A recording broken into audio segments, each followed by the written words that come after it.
परिचय। अंकिता, हम जानते हैं कि जनन सभी जीवों की वह क्षमता है जिसमें एक जीव लगभग अपने समान गुणों वाले एक छोटे से जीव को जन्म देता है।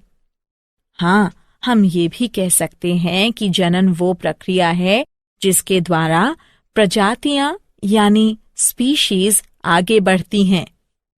तो आओ, अपने इस नए अध्याय में हम जनन के बारे में विस्तार से चर्चा करें। उद्देश्य।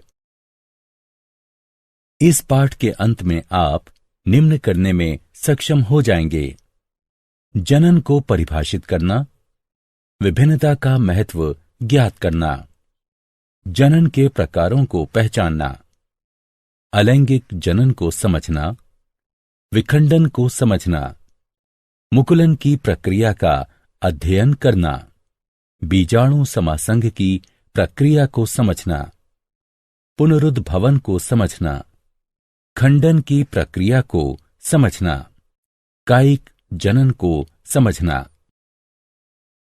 जीवों की समुचित प्रतिकृति।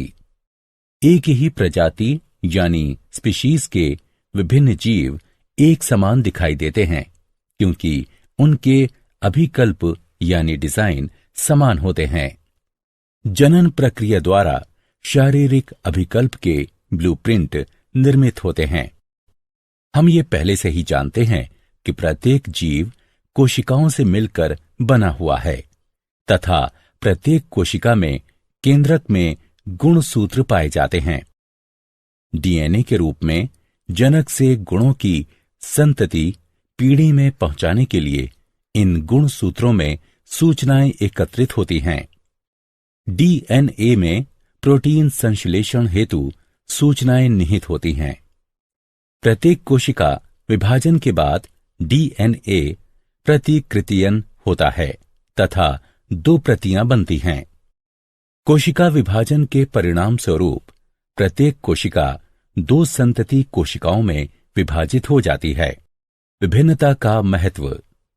प्रतियां बनते समय डीएनए की सूचनाओं में बदलाव आ जाता है जिससे निर्मित हुई प्रोटीन भिन्न हो जाती है तथा इस प्रकार जनक प्रजाति यानी स्पीशीज से विभिन्नता आ जाती है जो कि जैव विकास का आधार है।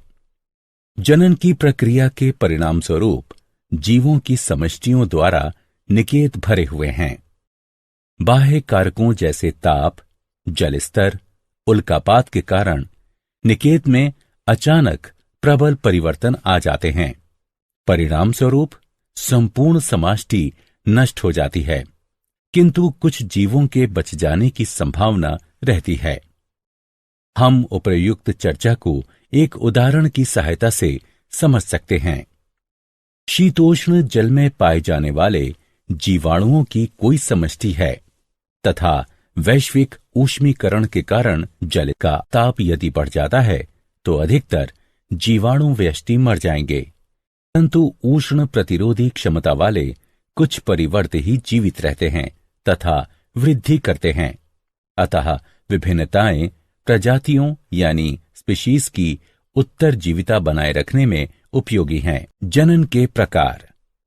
अलैंगिक जनन। जनन 2 प्रकार का होता है: अलैंगिक जनन, लैंगिक जनन। जब संतति की उत्पत्ति एकल जनक द्वारा युग्मक यानी गैमीट निर्माण की भागीदारी के साथ अथवा इसकी अनुपस्थिति में हो तो वह अलैंगिक जनन कहलाता है।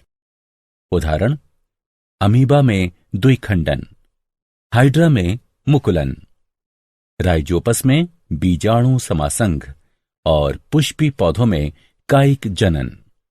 अलैंगिक जनन में कोशिका विभाजन असमसूत्री या समसूत्री होता है।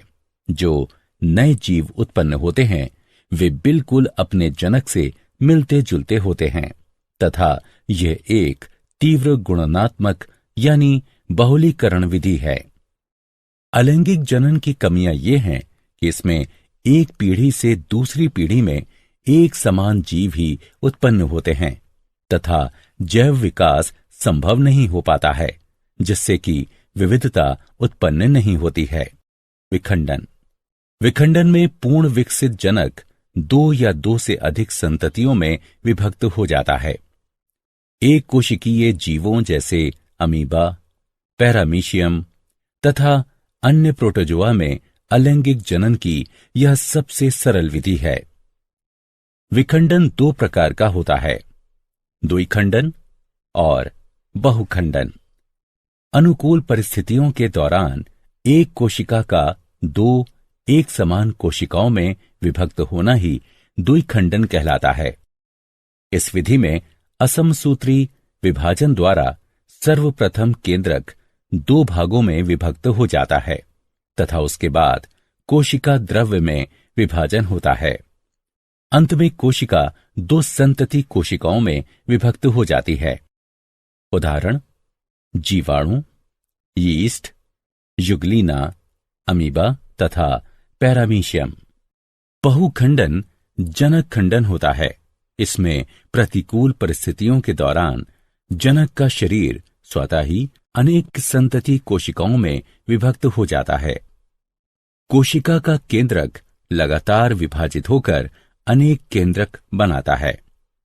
प्रत्येक केंद्रक कम मात्रा के कोशिका द्रव्य से घिरा होता है तथा पुटी यानी सिस्ट में अनेक संतति कोशिकाएं उत्पन्न होती हैं। अनुकूल परिस्थितियों में पुटी यानी सिस्ट टूटकर छोटी संततियों को मुक्त करता है। बहुखंडन का उदाहरण मलेरिया परजीवी प्लेस्मोडियम है। मुकुलन। मुकुलन में एक या एक से अधिक एक कोशिकीय या बहुकोशिकीय बाह्य वृद्धि, जिन्हें कलिकाएं कहते हैं, जनक शरीर के ऊपर या अंदर उत्पन्न हो जाती हैं। हाइड्रा पुनर्जनन की क्षमता वाली कोशिकाओं का उपयोग मुकुलन के लिए करता है और इसके कारण एक स्थान पर कलिका यानी मुकुल विकसित हो जाती है। यह कलिका यानी मुकुल वृद्धि करके एक नन्हे जीव में बदल जाता है तथा पूर्ण विकसित होकर जनक से अलग होकर स्वतंत्र जीव बन जाता है। बीजाणु समासंग। जब ब्रेड के एक टुकड़े को कुछ दिनों के लिए नमी और अंधेरे में रख दिया जाता है तो वायु में उपस्थित राइजोपस के बीजाणु ब्रेड पर चिपक जाते हैं और राइजोपस का एक नई कवकी पौधा उत्पन्न हो जाता है। राइजोपस में एक गांठ जैसी संरचना पाई जाती है जो कि जनन में भाग लेती है। इसे बीजाणुधानी कहते हैं। इसमें बीजाणु पाए जाते हैं जो कि नए राइजोपस में विकसित हो जाते हैं। पुनरुद्भवन यानी पुनर्जनन। पूर्ण रूपेण विभेदित जीवों में अपने कायिक भाग से नए जीव के निर्माण की क्षमता को पुनरुद्भवन कहते हैं। इसमें जीव के शरीर का कटा या टूटा हुआ भाग वृद्धि या पुनरुद्भित होकर एक नया पूर्ण जीव विकसित हो जाता है। सरल जीव जैसे हाइड्रा और प्लेनेरिया को कई टुकड़ों में काट देने पर प्रत्येक टुकड़ा विकसित होकर पूर्ण जीव का निर्माण कर देता है। खंडन। खंडन में जनक का शरीर तरंग की क्रिया, पुराने भागों की मृत्यु और अपघटन द्वारा 2 या 2 से अधिक छोटे छोटे टुकड़ों में खंडित हो जाता है। सरल संरचना वाले बहुकोशिक जीवों में जनन की सरल विधि कार्य करती है।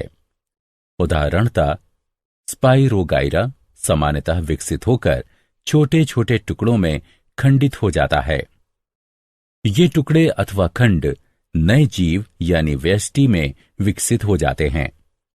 सभी जंतुओं में चपटे कृमि शरीर का खंडन दर्शाते हैं जो कि नए जीवों यानी व्यष्टि में विकसित हो जाते हैं। शैवाल जैसे कि पायरोगाइरा में खंडन पाया जाता है। कायिक जनन। कायिक जनन गुणन यानी बहुलीकरण की वह प्रक्रिया है जिसमें जनन अंग की सहायता के बिना ही पौधे के पुराने भागों जैसे तने, जड़ों तथा पत्तियों से एक नया पौधा विकसित हो जाता है। कायिक प्रवर्धन 2 प्रकार का होता है, प्राकृतिक कायिक प्रवर्धन और कृत्रिम कायिक प्रवर्धन। प्राकृतिक कायिक प्रवर्धन सभी बीज वाले पौधों में प्राकृतिक कायिक प्रवर्धन बहुत प्रचलित है। ये 3 प्रकार का होता है: जड़ों द्वारा, तने द्वारा और पत्तियों द्वारा। जड़ों द्वारा कुछ पौधे अपने ऊपर अपस्थानिक कलियों का विकास करते हैं, उदाहरण अमरूद और शीशम। कुछ गांठदार अपस्थानिक जड़ों के अलावा अपस्थानिक कलियों में भी उचित मात्रा में भोजन पाया जाता है, उदाहरण डहेलिया तथा शकरकंदी। तने द्वारा कुछ पौधे तने के बिखरने तथा शाखित प्रकंदों द्वारा कायिक जनन करते हैं, उदाहरण केला, अदरक तथा हल्दी। तना कंद आलू तथा चुकंदर में पाए जाते हैं। आलू का कंद भूमिगत शाखित तने का एक फूला हुआ शीर्षस्थ भाग होता है, जिस पर की अनेक आंखें या गांठें पाई जाती हैं। प्रत्येक आंख में एक या अधिक कलिकाएं पाई जाती हैं। आंख पर पाई जाने वाली कलिकाओं से नए पौधे उत्पन्न होते हैं। आलू के पौधे कंदों द्वारा उगाए जाते हैं, बीजों द्वारा नहीं। ऊपरी भूस्तारी एक वायवीय कमजोर तना होता है, जैसे कि मैदानी घास, पुदीना, जो कि सतह पर फैलकर पर्व संधियों पर अपस्थानिक जड़ों को जन्म देते हैं।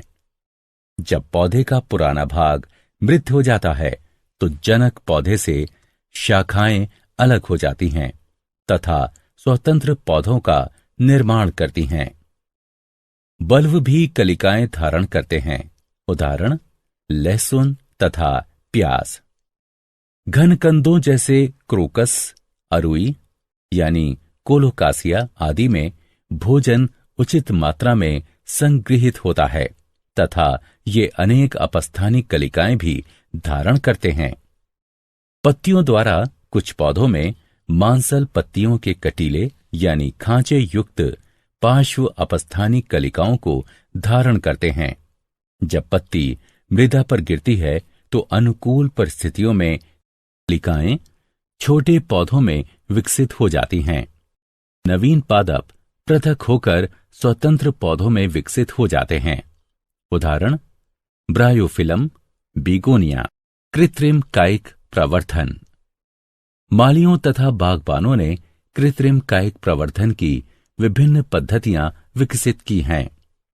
कटाई, पर्तन, कलम लगाना, मुकुलन और ऊतक संवर्धन आदि कुछ सामान्य पद्धतियां हैं। कटाई जड़, तना अथवा पत्ती का एक अलग हुआ भाग है, जो कि आंशिक रूप से नम मिट्टी में गड़ा हुआ होता है। अनेक पौधे जैसे गन्ना, गुलाब, नींबू, अंगूर, कोकोआ, बोगेनविलिया आदि कटाई के माध्यम से ही प्रवर्धित किए जाते हैं। पर्तन। जनक पौधे से पौधे के अलग होने से पूर्व तने की शाखाओं में अपस्थानिक जड़ें बन जाती हैं। तने की शाखा परत कहलाती है तथा यह प्रक्रिया पर्तन कहलाती है। यह विधि नींबू, अमरूद, हिबिस्कस, बोगेनविलिया, चमेली, रसभरी तथा अनेक सजावटी पौधों में प्रयोग की जाती है। कलम लगाना। जनन की इस पद्धति में 2 निकटवर्ती संबंधित किस्मों वाले पौधों को एक साथ जोड़ दिया जाता है, जिससे कि वे एक पौधे के रूप में ही रहते हैं। पौधे का एक भाग जो कि पौधे के अन्य भाग पर कलम लगाता है, पौधे की कलम यानी साइकान कहलाता है, तथा वो पौधा जिस पर कलम लगाई जाती है डंठल यानी स्टॉक कहलाता है। उदाहरण आम, सेब, मटर, नींबू और अमरूद। मुकुलन में एक वांछनीय पौधे के तने से छालयुक्त एक छोटी कलिका यानी मुकुल ली जाती है। इसके बाद डंठल की छाल में बनाई गई गांठ यानी दरार में घुसाई जाती है। दोनों को बांध दिया जाता है तथा इन्हें सूखने से बचाया जाता है। उदाहरण गुलाब, आलू बुखारा आदि। ऊतक संवर्धन विलियम के कृत्रिम माध्यम में पृथक या विलगित पादप कोशिकाओं अथवा पादप ऊतक के छोटे भागों में नए पादप का निर्माण ही ऊतक संवर्धन कहलाता है। पौधे के वृद्धि वाले सिरे से ऊतकों अथवा विलगित कोशिकाओं को हटाकर तथा उन्हें कृत्रिम माध्यम में रखकर पौधों को विकसित कराया जाता है। पादप ऊतक विभाजित होकर कोशिकाओं के छोटे समूह बनाते हैं जिन्हें कैलस कहा जाता है। कैलस को एक ऐसे अन्य माध्यम पर स्थानांतरित किया जाता है जिसमें कि वृद्धि तथा विभाजन के लिए हार्मोन पाए जाते हैं, जिससे कि पादपक या छोटा पौधा बनता है। बने हुए पादपक को गमलों या मृदा से प्रतिरोपित किया जाता है, जहां वे वृद्धि करके विकसित पौधे बना सकते हैं। यह बाह्य यानी इन विट्रो सूक्ष्म प्रवर्धन भी कहलाता है, क्योंकि यह प्रक्रिया एक परख नली यानी टेस्ट ट्यूब में एक कृत्रिम पर्यावरण का प्रयोग कर जनक पौधे के बाहर होती है। यह सजावटी पौधों जैसे ऑर्किड, डहेलिया तथा कॉर्नेसन के लिए प्रयोग की जाती है। कायिक प्रवर्धन के लाभ तथा हानि। आइए कायिक प्रवर्धन से होने वाले कुछ लाभों तथा हानियों की चर्चा करते हैं। लाभ। कायिक प्रवर्धन एक सस्ती, आसान तथा तेजी से होने वाली प्रक्रिया है। कायिक प्रवर्धन द्वारा जनक पादप के गुण यानी लक्षण संग्रहित रहते हैं। कायिक प्रवर्धन उस पौधे के प्रवर्धन में भी सहायक है जो कि जीवन शक्ति वाले बीज उत्पन्न नहीं करता है। हानियां। कायिक प्रवर्धन से पौधों की संख्या में आवश्यकता से अधिक वृद्धि हो जाती है। इसमें कोई भी जैव विभिन्नता नहीं पाई जाती है तथा पौधे पर्यावरण के कम अनुकूल हो जाते हैं। जनक पादपों में पाए जाने वाले रोग संततियों में स्थानांतरित हो जाते हैं। क्या आप जानते हैं, यकृत में बहुखंडन के दौरान प्लेज्मोडियम लगभग 1000 संतति कोशिकाएं उत्पन्न करता है, जबकि लाल रुधिर कणिकाओं में बहुखंडन के दौरान ये 12 से 24 संतति कोशिकाएं उत्पन्न करता है, जिन्हें खंडजाणु यानी मीरोजोइट कहते हैं। जीर्णोद्धार पुनरुद्भवन शरीर की खंडित कोशिकाओं के पुनर्निर्माण की एक प्रक्रिया है। उदाहरण, मानव में नवीन लाल रुधिर कणिकाओं द्वारा मृत लाल रुधिर कणिकाओं का प्रतिस्थापन तथा घाव भरना। पुनर्निर्माण यानी पुनरुत्पादन। पुनरुद्भवन शरीर के खोए हुए भाग के पुनर्विकास की एक प्रक्रिया है। उदाहरण, छिपकली में पूंछ, हाइड्रा, प्लेनेरिया आदि। बुलबिल छोटी मांसल विशेषीकृत कलिकाएं होती हैं। जब वे भूमि पर गिर जाती हैं तो नए पादप को जन्म देती हैं। सारांश। आइए हमने जो कुछ सीखा है उसे संक्षेप में दोहराएं। वह प्रक्रिया जिसमें वर्तमान यानी मौजूदा जीवों से नए जीव की उत्पत्ति होती है, जनन कहलाती है।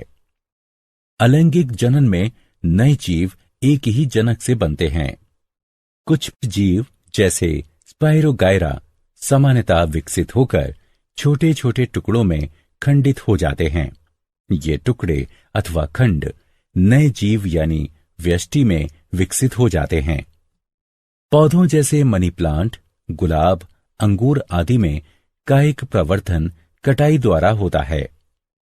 पर्तन में पौधे की शाखा का सिरा भूमि की तरफ मुड़ यानी झुक जाता है तथा नम मृदा द्वारा ढक जाता है।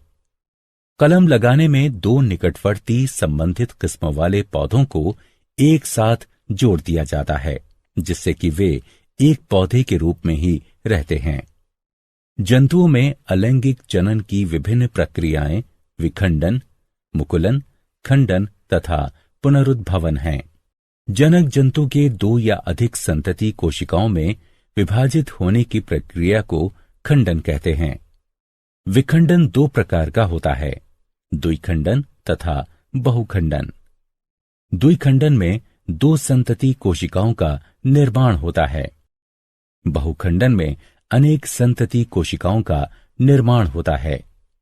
मुकुलन में एक या एक से अधिक एक कोशिकीय या बहुकोशिकीय बाह्य वृद्धि, जिन्हें कलिकाएं कहते हैं, जनक शरीर के ऊपर या अंदर उत्पन्न हो जाती हैं।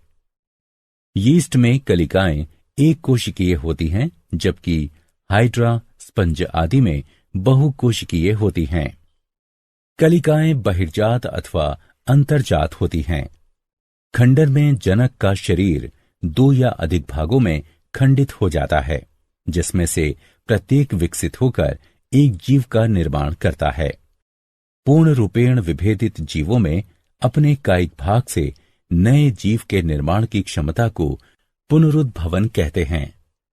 निम्न जीवों में पुनरुद्भवन की क्षमता अधिक होती है।